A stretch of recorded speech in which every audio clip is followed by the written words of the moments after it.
Ngasi malem pumbana aibu sak khangbirib asi nongmada mai pakiba nachade chahi 38 amadi numit chamaga 30 sanarakpa isagi honajamalna ngasi asigi thak asi yaujarakpani matam pumnamakta mai pakpa haibasidi oiba yaba nate sanaba haibasidi mai thiba natraga mai pakpa haibasidi punsigi khongchatni aibu matik chade mi apikpani haiduna inthok pikhi adubu isada thajaba thamkibaga loinana sanakhi ai kanano haina mayam mamangda sak taktaba yade haibagi wakhalonga loinana sanakhibana ngasidi aibu malem pumbana Messi haina sonari aihaki hair style amadi aihaki dressing style na sak takadaba nachade aingonda ball amukhatang pibirau mayam mamangda sak takchage who am I the one and only the world best number one football player in the world,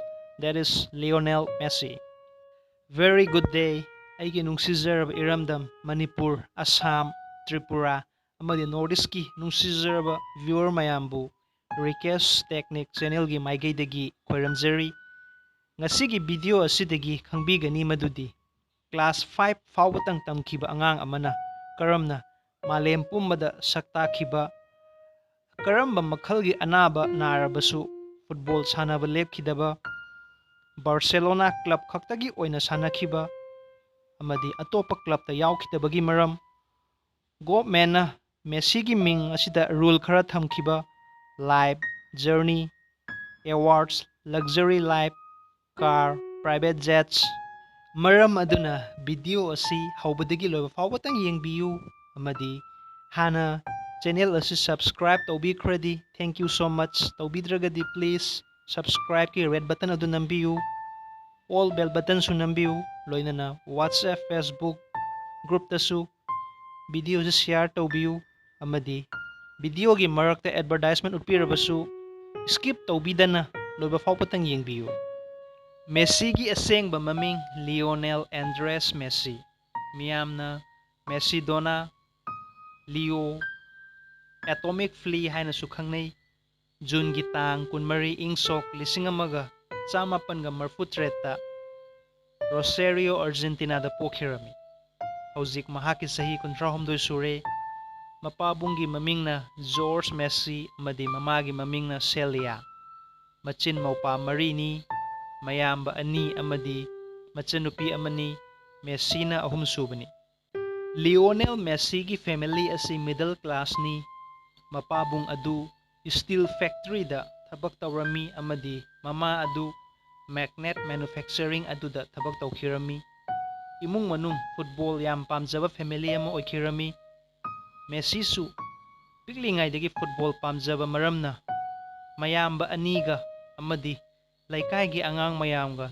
toina toina football sanakhirami Messi ga mabokka yamna close oirami matam aduda Sahi mari suba matamda local club Grand Olida Messi yaukhirami mapabung adu local club adugi coach oirami mabokna Lionel Messi gi sanabada sangba t-shirt pen boot kaya ama gift tawkhirami Messi da matam aduda Messi yamna harawki amadi family nasu full support tawbikhi asini isagi ichabu lairik khaktang natana sanabaramdu sumai onsen biyu sahi taruk surakpa matamda Rosario club gi oina sahi manga football sanarpa matamda Messina apunba goal sa mga hena jankhi matam aduda mabok na Messi da haikhirami my dear nang nongmadi soidana malem pumbada khwaidagi ming leiraba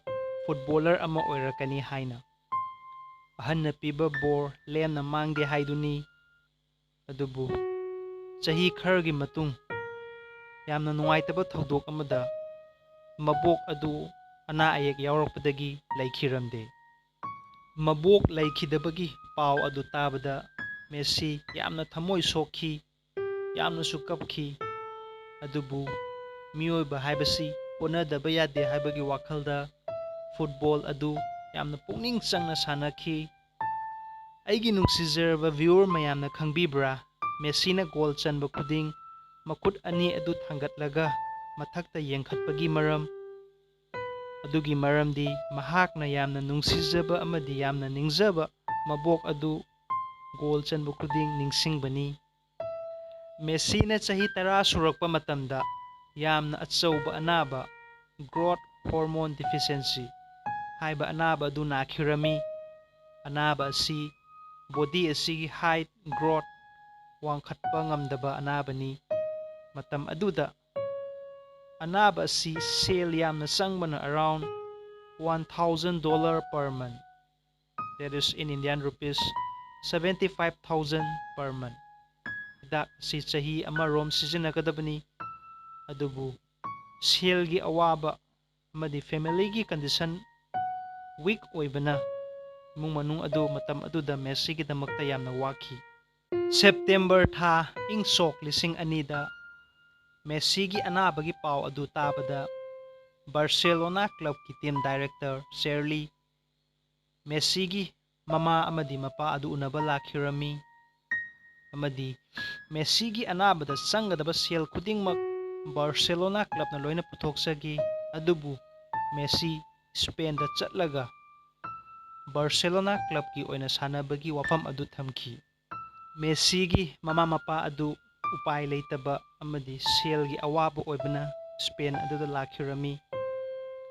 Barcelona team nadi Messi gi height pikpa adu ubada pamlamde adubu mahaki sanaba masana adu ubadagi mahaki anabada changadaba sel khudingmak Barcelona club teamna sel adu pumnamak puthokhi. Maram asinani Messi da offer kayama fanglabasu Barcelona club pu miraidabagi maram. Barcelona team gi oina mathantana 739 goal asi Messi gi mingda lairi amadi Guinness World Record holder su oiri. International level da Argentina gi oina goal 43 Messi gi mingda su lairi. Mathangda world number 1 title ani subada 6 Balloon Awards ahum subada 6 European Golden Shoes mari subada whole career in Barcelona a club record 33 trophies mga subada La Liga 444 goals European League season 50 goals most hat-trick in La Liga 36 goals 2005 FIFA World Cup winner oiki Argentina na Netherlands bu maithiba pikhi matam aduda. Next 21 matches 33 goals mathang manaw naina in the year 2012-13. Messi masamaki foundation amalay foundation asi ing sok ising aniga tareta lingkhatkibani. Foundation asigi pandamdi laitalar angang singbu lairik tamhanba amadi sanabada mateng pangpasini.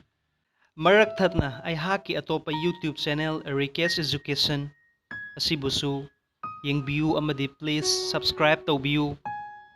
Channel asigi pandamdi iramdam asigi hagulaglib angang singbu ahenba knowledge piba topic asi school amadi colleges ta fangbiroi.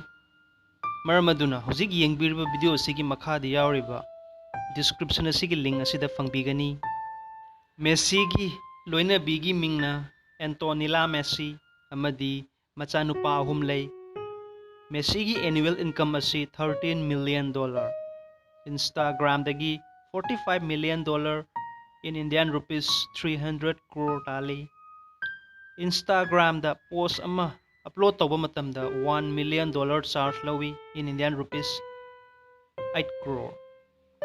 The messystore.com dagi rupees 1,500 to 2,000 crore annually Messi na tali amadi karigumba Messi gi brand gi t-shirt, pen, boot, football kaya ama pambiba layragadi hojik yengbiriba video asigi makhada yarba description asida Amazon gi link fangbigani sida sanglaga mayamna apambadu khallaga layba yagani.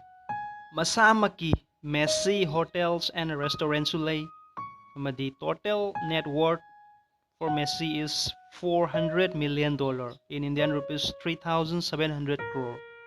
amadi masamaki yum asi football safe house ta sabani. Sigi price na $12 million in Indian rupees 90 crore. Cars and jets. Number 1, Audi RS6 in Indian rupees 1.8 crore. Ani subada Maserati 1.3 crore. Ahum subada Ferrari 1957 335 Spider 260 crore. Mari subada Range Rover 80 lakh. Mga subada Cadillac S-Class 70 lakh. Taruk subada Audi Q7 50 lakh. Madi private jet 110 crore. Ball ama goal gi manakta puraga satpa matamda defender kaya amana goal adu chandanaba hotnai.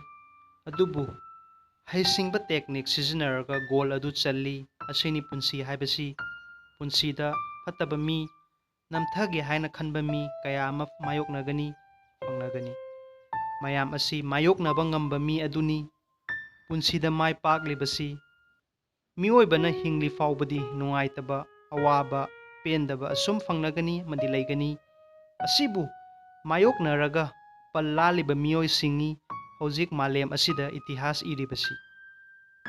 Nongmada mai pakpa thabak leite matam changi isada thajaba thamlabadi sungsoi soidana mai pakpa oi.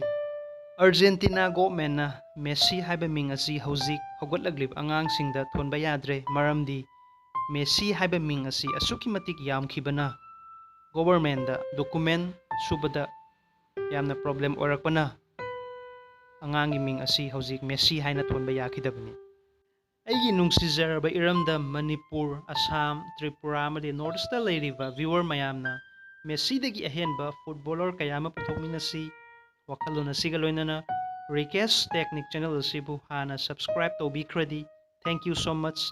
Tawbidragadi please angangba button gi subscribe adu nambiyu loinana all bell button su nambiyu maramdi aihakna anauba video upload tobu kuding isagi device ta fangbigani. WhatsApp Facebook group tasu angamba makai video si share tawbiyu video si like tawbiramu amadi comment thambiramu mathang kanagi biography pambiba video si haubadagi loiba fawpatang yengbibagi damak mayambu ngamkai leitana thagatjari. Thank you.